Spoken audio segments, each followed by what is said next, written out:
Canada में बैठे खालिस्तानी आतंकियों और गैंगस्टर्स के लिंक्स को लेकर एनआईए की चार्जशीट में कई सनसनीखेज खुलासे हुए हैं। कोर्ट में दाखिल एनआईए की चार्जशीट के मुताबिक अर्शदीप डल्ला और हरदीप निज्जर कनाडा से टेरर कंपनी चला रहे थे। गैंगस्टर के साथ मिलकर प्रोटेक्शन मनी वसूलने में ये आतंकी लगे हुए थे।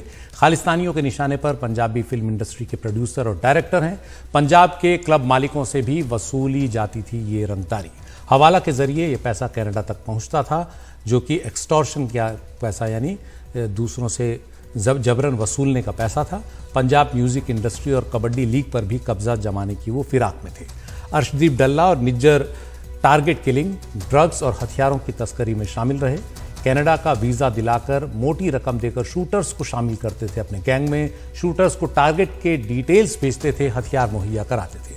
पाकिस्तानी खुफिया एजेंसी आईएसआई की मदद से भारत में हथियारों की सप्लाई करते थे। तो ये सब एनआईए की चार्जशीट में जानकारियां सामने आई हैं, जिस पर ज्यादा जानकारी दे रहे हैं हमारे सहयोगी मुकेश सिंह सेंगर। खालिस्तानी आतंकवादियों को लेकर हाल ही में एनआईए ने कोर्ट में एक चार्जशीट दायर की है। इस चार्जशीट में आतंकी हरदीप सिंह निज्जर, अर्शदीप डल्ला समेत कई आतंकवादियों का नाम है।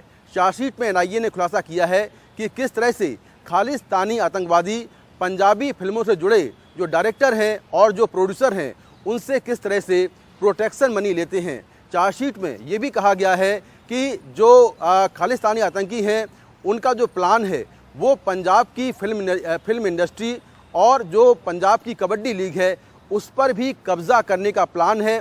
और इसी सिलसिले में कबड्डी प्लेयर संदीप नग्गल की हत्या करवाई गई थी। चार्जशीट में यह भी खुलासा हुआ है कि जो पंजाब के बड़े गैंगस्टर हैं और जो खालिस्तानी आतंकवादी हैं, इनका आपस में गठजोड़ है और ये लोग पाकिस्तान के रास्ते भारत में ड्रोन के जरिए हथियार भेजते हैं। इनके पूरे देश में करीब 700 शूटर हैं, जिनके जरिए इन्होंने कई टारगेट किलिंग करवाई है और आगे भी कई टारगेट किलिंग करवाने का प्लान है।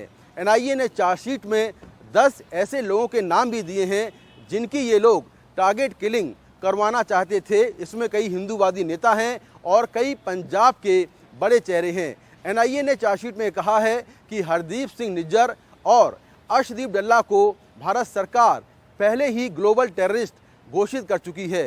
चार्जशीट में ये कहा गया है कि ये दोनों लोग कनाडा में बैठकर वहाँ से भारत विरोधी गतिविधियाँ हैं उनको चला रहे हैं। इनके साथ पाकिस्तान में कुछ खालिस्तानी आतंकवादी और गैंगस्टर जुड़े हुए हैं जो लगातार वहाँ से हथियार भेजते हैं। और जो भारत से अपराध से कमाया गया पैसा है वो हवाला के जरिए इनके पास पहुँचता है और इसका एक प्रॉपर चैनल है।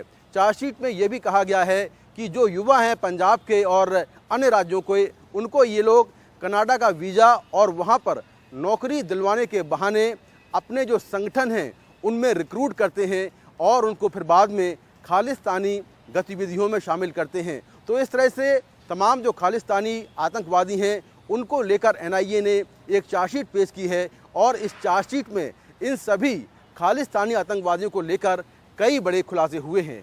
नई दिल्ली से कैमरामैन सुशील लाठी के साथ मैं मुकेश सिंह सेंगर, एनडीटीवी इंडिया।